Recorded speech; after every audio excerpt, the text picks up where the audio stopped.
जय भीम. तुम्हा सर्वांना भीम जयंतीच्या खूप खूप शुभेच्छा. आज 14 एप्रिल आपल्या सर्वांच्या आयुष्यातील एक खूप मोठा आणि आनंदाचा दिवस. आज मी माठामध्ये आरोचं पाणी भरते. भारताच्या इतिहासातला पहिला संघर्ष पाण्यासाठी होता, जो बाबासाहेबांनी केला होता. आणि त्या संघर्षाचंच हे फळ आहे की पाणी आपल्याला सहजासहजी मिळतंय. आज माझ्या घरी आजच्या स्पेशल दिवसासाठी स्पेशल बेत बनवत आहे, ते तुम्ही व्हिडिओमध्ये पाहालच. पण आपण इतर गप्पा मारूया. भारताचे पहिले कामगार आणि जलसंपदा मंत्री म्हणून त्यांनी नद्यांच्या पाण्याचे नियोजन कसे करावे याचे आराखडे तयार केले. दामोदर व्हॅली कॉर्पोरेशन, हिराकूड धरण आणि सोन नदी प्रकल्प यामागे बाबासाहेबांची दूरदृष्टी होती. आज जे सेंट्रल वॉटर कमिशन काम करतं त्याची स्थापना बाबासाहेबांनीच केली होती. तसेच चौदार तळ्याचा संघर्ष हा केवळ पाण्यासाठी नव्हता, तर तो माणसाला माणूस म्हणून जगण्याचा अधिकार मिळवून देण्यासाठी होता. आज आपण नळाला पाणी आलं की सहज पितो, पण हे पाणी सन्मानाने पिण्याचा अधिकार मिळवण्यासाठी माझ्या बाबासाहेबांनी महाडच्या भूमीत रणशिंग फुंकलं होतं. बाबासाहेब फक्त एका समाजाचे नव्हते, तर ते संपूर्ण जगासाठी ज्ञानाचे प्रतीक होते. The symbol of knowledge. त्यांनी आपल्याला संविधान दिलं, समतेचा विचार दिला. मला त्यांचा एक विचार खूप आवडतो. शीलवान असल्याशिवाय तुमच्या ज्ञानाची किंमत शून्य आहे. आजच्या पिढीने तंत्रज्ञान आणि शिक्षणासोबतच आपली नैतिकता जपली पाहिजे असं मला वाटतं. आज आपल्या सार्वजनिक सामान्य जीवनामध्ये आपण काही हक्क उपभोगतो, त्यामागे बाबासाहेबांचे खूप मोठे कष्ट आहेत. पूर्वी कामगारांना 12 ते 14 तास काम करावं लागायचं, पण बाबासाहेबांनी ते 8 तास केले. महागाई भत्ता, बोनस, वैद्यकीय रजा आणि कामगार विमा यासारख्या सवलती त्यांनीच सुरू केल्या. प्रसूती रजा मिळवून देणारा कायदा बाबासाहेबांनीच मंजूर करून घेतला होता.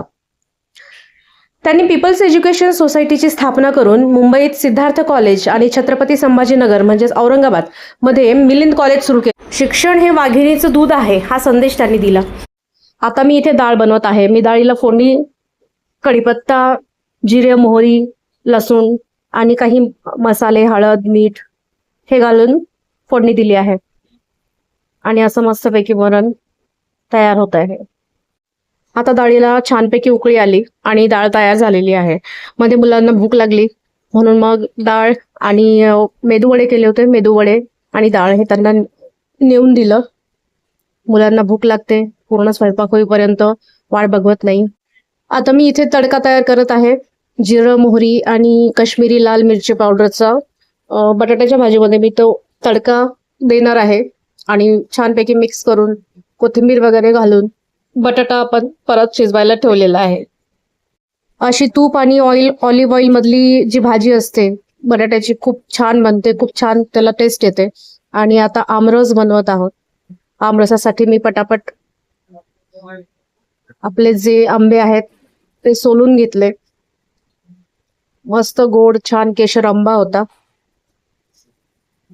आंब्याचा सीझन म्हटलं आमरस तर झालाच पाहिजे. पोळीसोबत, चपातीसोबत आणि कोणी कोणी कुरडई सोबत सुद्धा खातं, पापडांसोबत तांदळाच्या. कुणाकुणाला कुरडई पापडांसोबत आवडतं. मला कुरडईसोबत आमरस खूप आवडतो. आमच्याकडे पुरणपोळ्या कुणाला जास्त आवडत नाहीत, त्यामुळे साध्या आपल्या नेहमीच्या चपातीसोबतच हा आमरस आम्ही खाणार आहोत. तुम्ही या सीझनचा आमरस किती वेळा खाल्लाय नक्की सांगा. आणि आमरस कुणाकुणाला आवडतो, कुणाला आवडत नसेल असं कुणी असेल असं मला वाटत नाही, पण असूही शकतात. प्रत्येकाची चॉईस वेगवेगळी असते. अशा प्रकारे आंब्याचे छोटे छोटे तुकडे ब्लेंडरमध्ये टाकल्यानंतर थोडंसं चवीसाठी मीठ घातलेलं आहे आणि थोडीशी चवीपुरती अशी ब्राऊन शुगरसुद्धा यूज केली आहे. व्हाईट शुगर शक्यतो वापरत नाही, गुळाचा वापर करतो. पण हा आता रस बनवायचा होता म्हणून मग गुळाऐवजी मी ब्राऊन शुगर वापरलेली आहे. ब्लेंडरमध्ये असा खूप छान स्मूथ असा आमरस बनतो. जे ट्रेडिशनल पद्धतीने जसं हाताने जी आंब्याची कोय असते तिला चोळून आणि नंतर रवीने घाटून वगैरे बनवतात, त्यापेक्षा मला हे खूप सोपं वाटतं. सोपं सुटसुटीत आणि काही मिनिटांमध्ये मस्तपैकी आमरस बनवून तयार होतो. तर ऑफकोर्स हा रस मी फ्रीजमध्ये ठेवला, कारण आम्हाला सगळ्यांना चिल्ड आमरस आवडतो. फ्रीजमधला थंड थंड रस खूप छान लागतो. आणि ऑब्व्हियसली त्यानंतर मी तळायला घेतलेल्या कुरडया. आमरस बनलाय आणि कुरडई बनणार नाही असं होऊच शकत नाही. गव्हाच्या कुरडया हा माझा अत्यंत आवडता पदार्थ आहे. उन्हाळी साठवणीच्या पदार्थांमध्ये वेगवेगळे पापड, चिप्स, खारवड्या वगैरे असे खूप प्रकार असतात.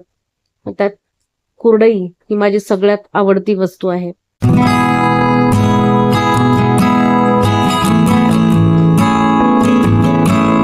त्यानंतर मग मी बाहेर गेले शॉपिंगला. मला खूप तयारी करायची होती. ऑलरेडी भरपूर शॉपिंग केलेलीच होती. पण ऐन वेळेला काही ना काहीतरी आठवतंच आणि काही ना काही आणायची इच्छा होतेच.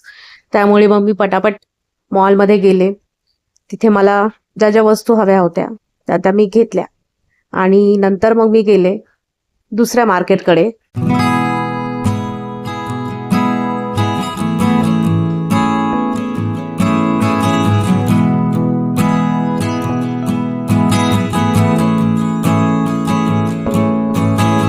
मॉलमधून मी मग थेट गेले मिठाईच्या शॉपमध्ये. तिथे मुलांसाठी काही स्नॅक्स घेतले आणि मुख्य म्हणजे मला घ्यायची होती खूप सारी मिठाई आजच्या खास दिवसासाठी. त्यामुळे मी मिठाई चूज केली आणि मिठाई पण घेतली आणि तिथून सुद्धा मी निघाले आता तिसऱ्या मार्केटकडे. म्हणजे अर्थातच फुले घ्यायला. फुलं मार्केटमधून माझ्या नेहमीच्या मावशींकडून मस्तपैकी मी फुलं घेतली. अशी मनासारखी खरेदी करून निघाले घरी आणि मग घरी येऊन मी सजावट केली. बाबासाहेबांचा फोटो ठेवला आणि खूप आनंदाने उत्साहाने माझी मुलं देखील त्यात सहभागी झाली. आपले बाबासाहेब आहेतच असे व्यक्तिमत्व जे लहानांपासून मोठ्यापर्यंत वेड लावतात, अक्षरशः वेड. सर्वांनी मिळून आनंदाने उत्साहाने बाबासाहेबांना आम्ही थँक्यू म्हटलं, बाबासाहेबांचे आभार मानले, मुलांना त्यांचं कार्य पुन्हा एकदा समजावून सांगितलं. एक विद्यार्थी म्हणून बाबासाहेबांचे गुण अंगीकारले तर तुम्ही आयुष्यात कधीच मागे वळून तुम्हाला बघायची गरज पडणार नाही. सर्वांनी मिळून आम्ही त्रिशरण पंचशील बुद्धवंदना घेतली. गरमागरम चपात्या बनवल्या लास्ट मोमेंटला खायच्या आधी. आणि मग ज्यांच्या पुण्याईने एवढे चांगले दिवस जगू शकतोय, एवढ्या चांगल्या गोष्टी भेटतायत, ज्यांच्यामुळे आपण सर्वार्थाने सक्षम झालो, ज्या बाबासाहेबांची सही आपल्या भाकरीवर आहे, त्या महामानवाशिवाय आपले जीवन अपूर्णच आहे. अशी आमची भीमजयंती 2026 संपन्न झाली. जय भीम.